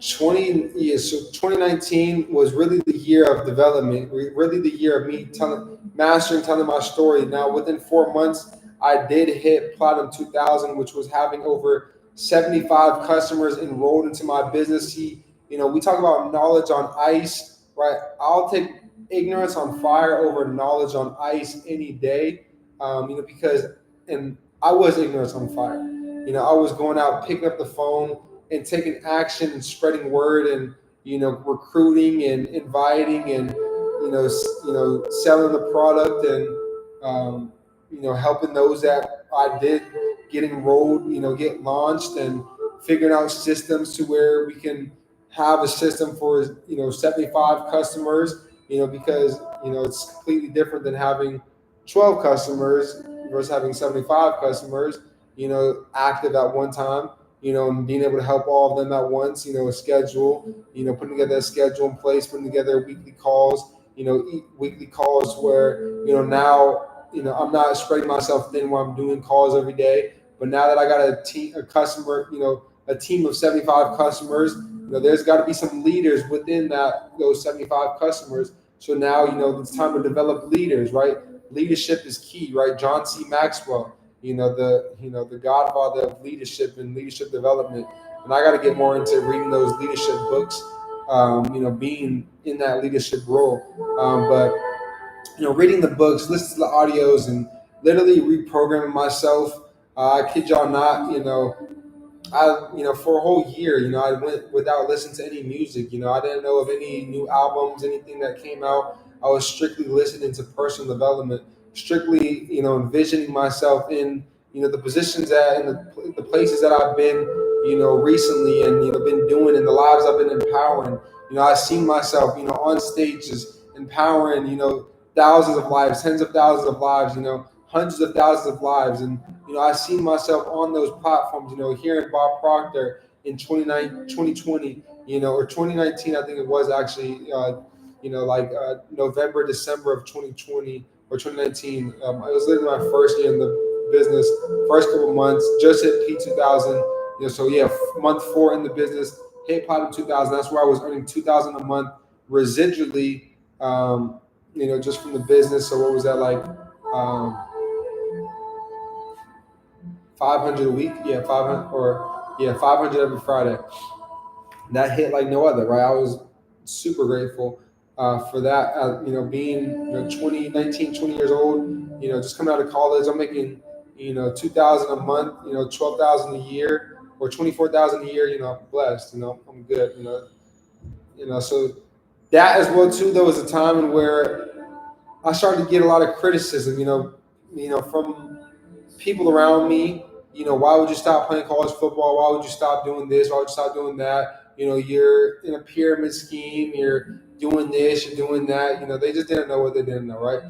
And this is where, in a quote that really stuck with me early on in my entrepreneurship journey, is you got to accept to be misunderstood for a period of time to be understood for the rest of your life. And now, my family, those that were not in tune with the vision, are either of distance and watching me from a distance, and deep down applauding, or they have given me my credit, and just seen everything come to fruition. So you got to accept for that period of time to be misunderstood, to be understood and overstood for the rest of your life and the remainder of your life.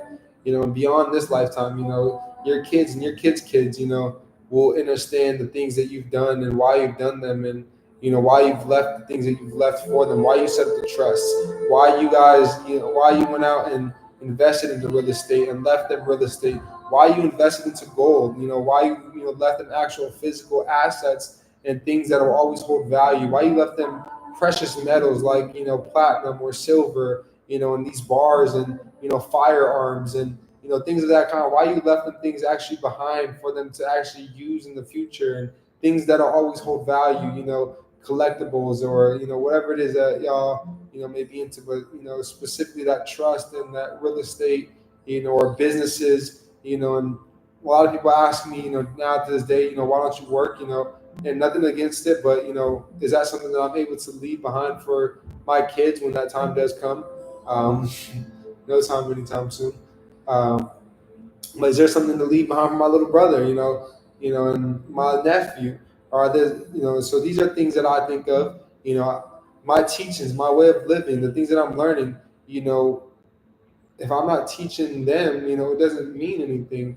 It doesn't hold any power. So I'm teaching them how to meditate, how to tap in, to themselves, how to breathe properly. Close your damn mouth. Breathe through your nose. When we get upset, feeling it and knowing that it's okay to feel it. All these things, going outside, grounding. If you're playing in the grass, take your damn shoes off. You don't need shoes and rubber soles, blocking you from getting the energy from the earth, and allowing that electricity to flow through you. You taking herbs and supplements because they give you superpowers, right?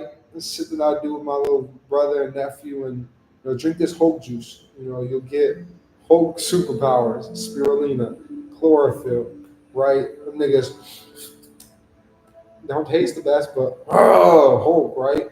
So things like that, and Dr. Sebi, great, mentor of mine, and somebody I've learned from, and has been a huge influence, of mine, and going plant based, the biggest, to let's see, the books, my mentors, I always tell the story. So going on and during the network marketing journey, come 2021. So we were doing network marketing 2 to 3 years, hit platinum 5,000, first year in the business. I think it was month 9 or month 10, year and a half, 2 years in the business. 2021, comes, and it's like, okay, there's a lot of tension arising, a lot of things I don't align with, because I'm starting to step into, this leadership role. But one of my, quote unquote mentors, whom would flash, this and that, and flash that, right?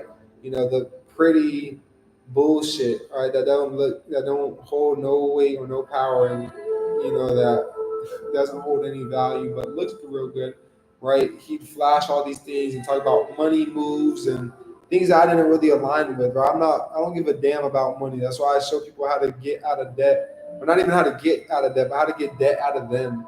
Right? There's no getting out of debt, right? We're not in debt. Debt is residing within you.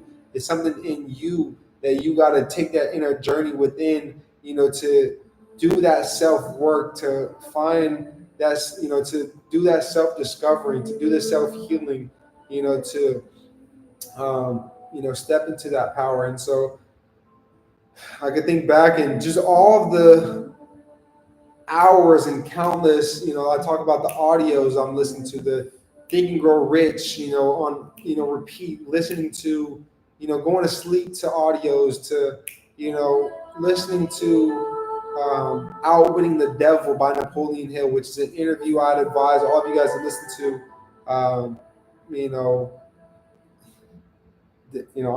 in your sleep throughout your day to day, Outwitting the Devil, even if it's just,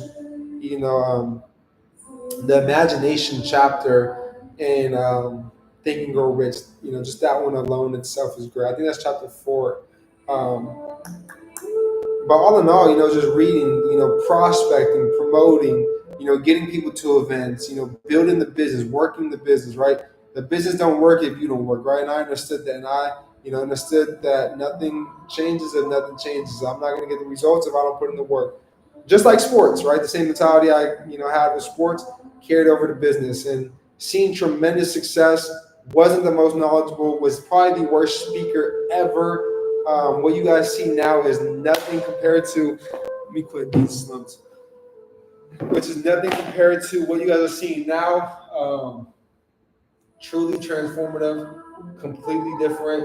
But that's beautiful, and that's what it's about. And like I was talking about earlier, when I was in the Philly City Hall area, I think back to 2021 when the 2020 when that pandemic just outbroke. I was in Philly, on tour, and the streets were literally empty and wiped. And I can think back though that being in there and dropping a video, and thinking back now, and I'm gonna create a video of both, like the before and the after, right? And just give you guys some value before and after, and just show the growth, right? And that's what it's about. And that's what's allowed me to do so is every morning, I focus on me, and that's what I'm grateful for as well. So with network marketing is the morning routine that they helped instill and help me create, because that changed everything. The affirmations, the gratitude, the journaling, like I talked about.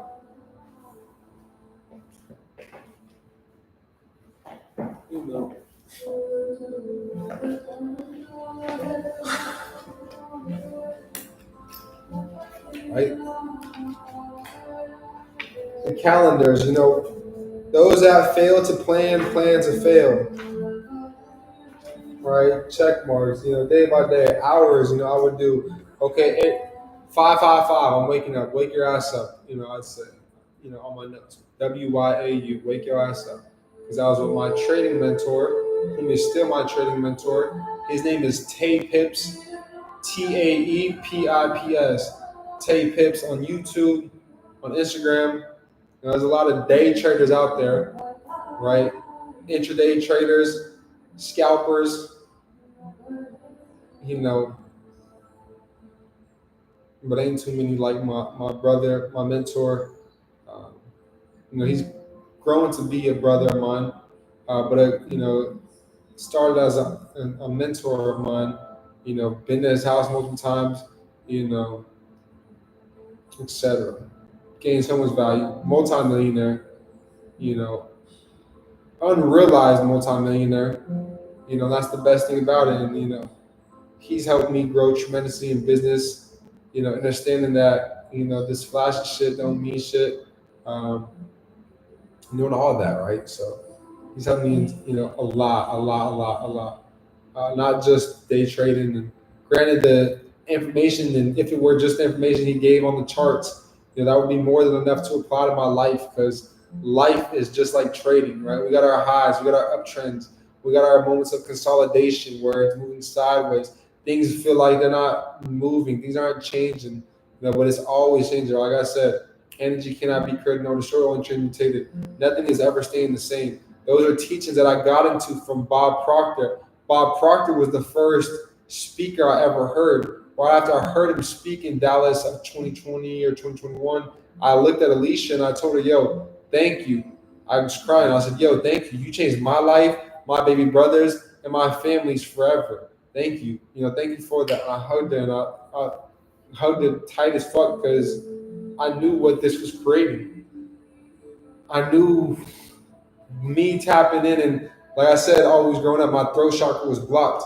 I always thought these ways, thought these things, but it was just so amazing. There's so much confirmation to now hear these things from somebody on stage, somebody that's been teaching these teachings for 30, 40 plus years, Bob Proctor. So it just confirmed it. His teachings are the same teachings he always taught, since age 20. This everything from Think and Grow Rich. He's read that book every day for the past 40 years plus, 60 years, however old, the great legend Bob Proctor was. I think he died at 80 plus. He lived a great long life, healthy life, and it's because of the programming here.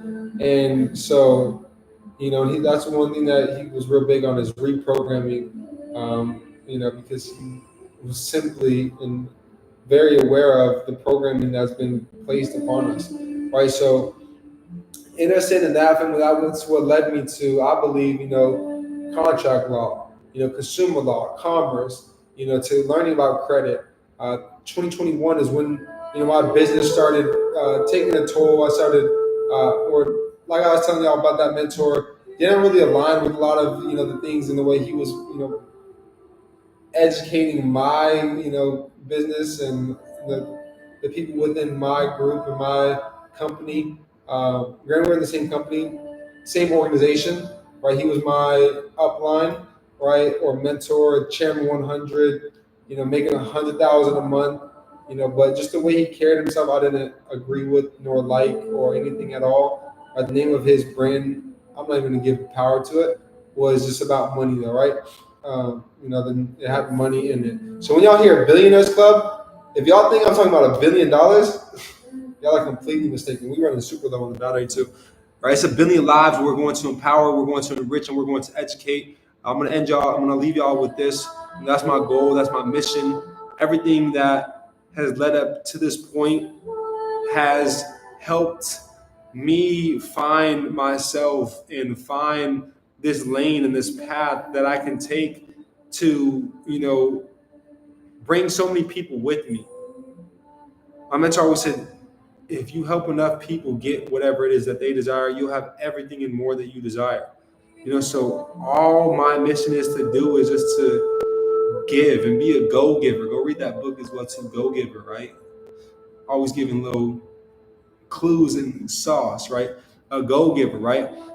And understanding that just your intentions, are your intentions will always come back to you. If your intentions are pure, it'll always come back to you. If your intentions are cruel and corrupt and deceptive, it'll always come back to you. So, I thought of something that I can do to help the masses, something that everybody has, and everybody has credit. So I thought to myself, why not learn about credit?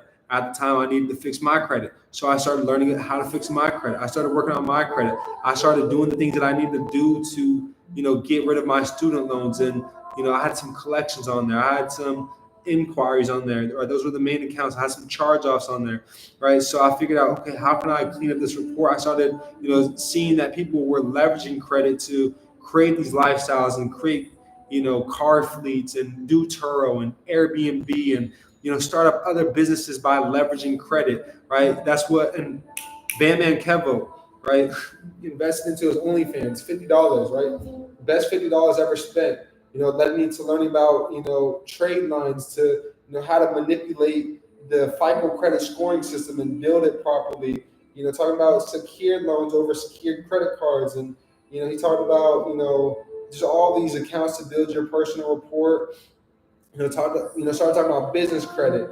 So I'm like, okay, I can learn this personal and business credit sauce. I got a business, but I don't know nothing about business credit. I didn't even know that it was separate from personal credit. I didn't know nothing about business credit. I didn't even know really what an LLC was, even though I got an LLC, set up through LegalZoom, which I don't recommend at all, for my first business. That was where it was set up through, right? So, I recommend you going through and you doing it, properly on your own, through the Secretary of State. You good if you do that, right? Get an EIN number. All you need is that the EIN number and then the wow. I haven't been to the business bank to get approved for anything in some time, but it's that EIN and it is the I want to say articles of organization, but basically the establishment of and the creation of the organization. I think articles of organization is for the trust. No, not for the LLC. So it's articles of organization and the LLC and the EIN is all that you need. The articles of organization is simply showing that your organization is set up through the Secretary of State and properly set up. So yeah, those are the two documents you'll always need and that banks will always ask you for when setting up a business checking account.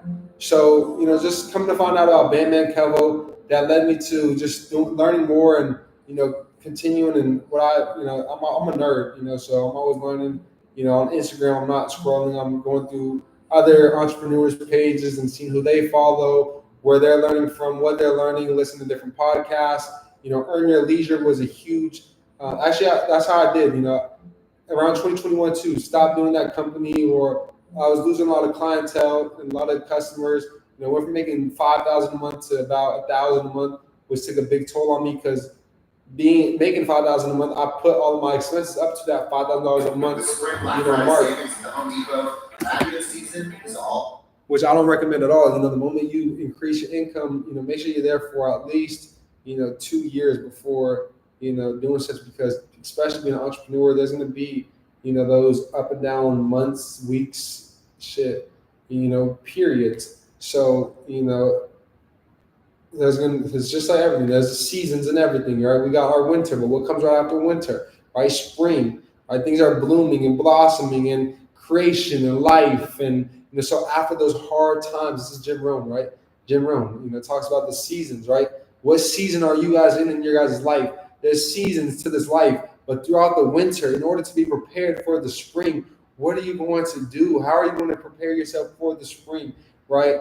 Throughout the winter, I'm setting up systems. I'm setting up things to where when spring comes, when things are, blooming and blossoming and clientele is coming to me left and right, I got the systems. I got things set up in place to where I'm good. Everything's just going to continue to flow, and we're just going to continue, boom, until we hit a level in the capacity of that level. And we're like, yo, we got to hit another level. But before we do, we may see some retracement. We may get some pullback. This is just like trading, right? Before it goes up, it's not just going to shoot up to 100,000 Bitcoin. We see the trends in the psychology of Bitcoin. Bitcoin hit 70,000, sold out to 68,000. This is literally the past couple of days. 72,000 just hit, sold off to 68,000.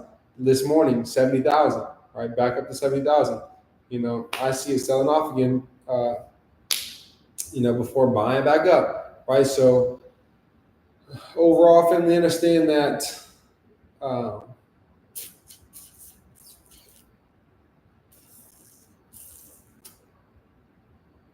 forgot what I was saying.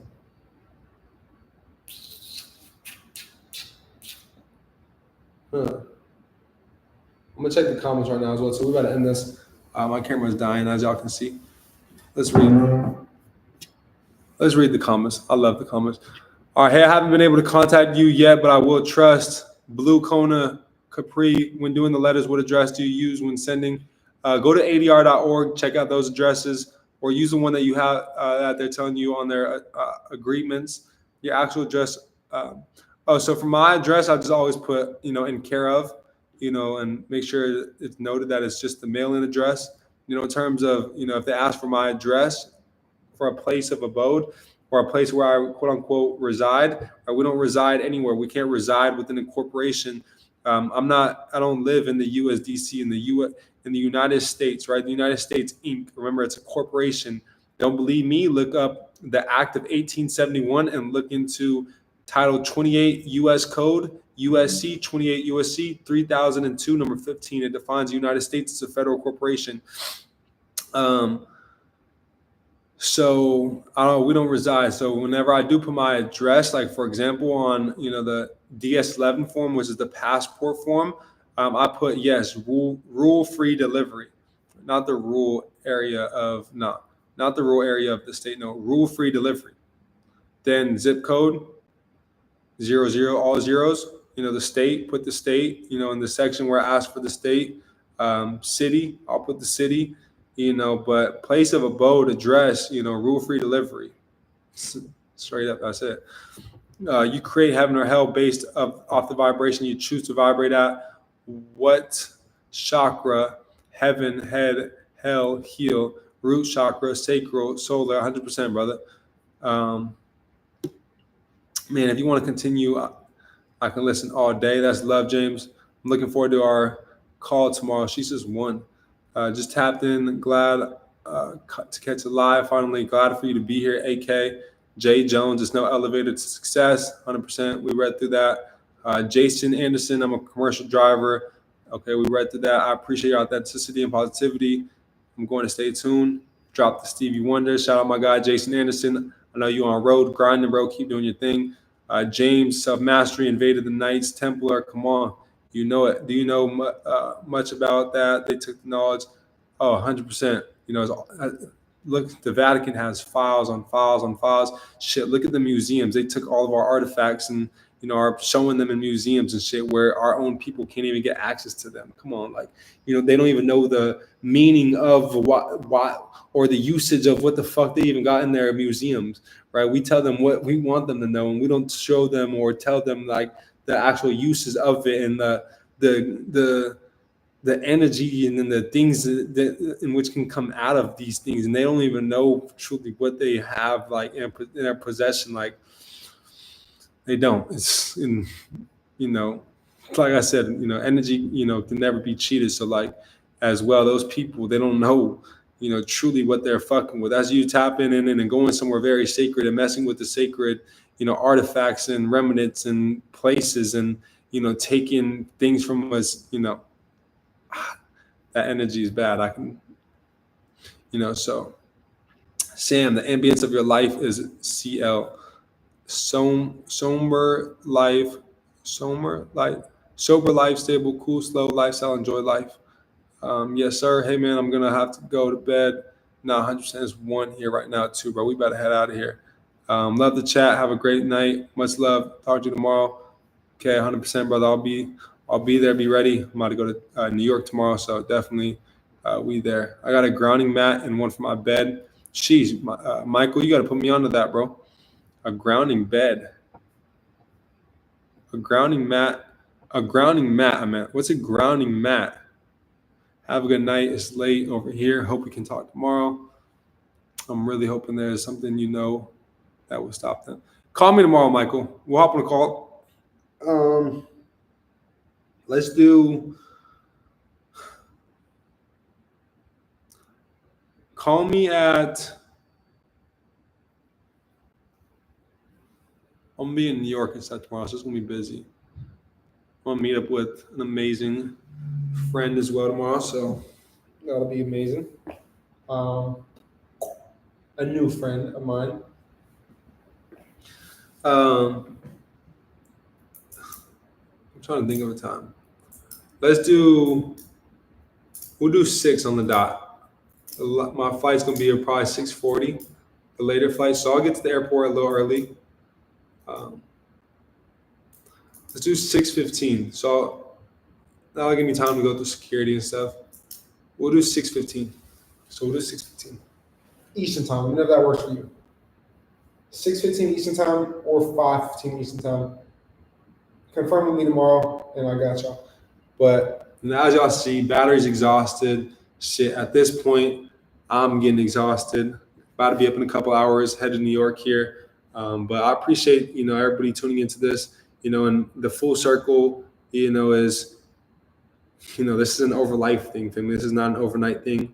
Consumer law and the journey that led me here to empowering the masses and getting a hold of this information and seeing what it did for me and my family to, those around me, friends, to being able to help other people, strangers. It's truly just been a blessing. It's been an honor. It's something that, is beyond me, and, nothing that I, seen myself or would have ever wanted to, do growing up, I'd say, but something that is, a calling of mine, and something that I'm so glad and so grateful that I have the platform, to be able to do such. And, that new people are tuning in every single day, that, old people are coming back and, staying consistent with, these teachings, and they're not losing sight of, the end all goal. So, that's really, the biggest thing I wanted to spark, and, you guys to get out of this call is that, to get here to, we're not still even where, I see myself, and obviously we're not empowering 1 billion lives yet, but, throughout the journey and,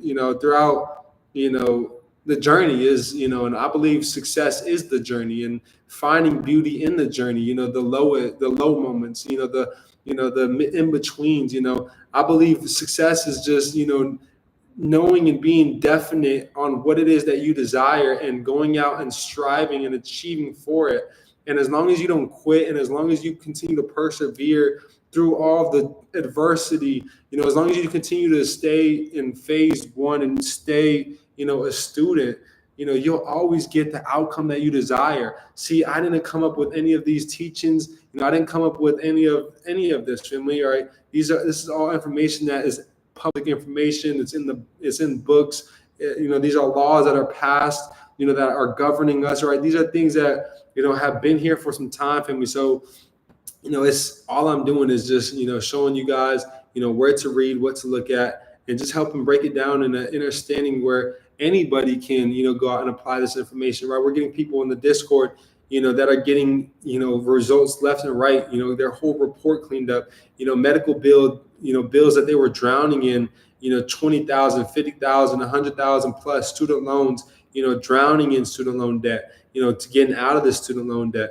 Collections and repossessions, that people are going through, them being threatened, to take, to have their car and their automobile taken and, their property taken, to get evicted, getting kicked out of houses, being homeless on the streets, or all these things of what's taking place right now because people aren't aware of what we're teaching here. So that's why all I ask of you guys is to drop a like. Y'all gonna continue to get, everything of me, whether or not y'all do drop a like, but I'm gonna make sure that as I'm here, I affirm that, everybody does drop a like, so that we all can continue to grow collectively together in unison as one.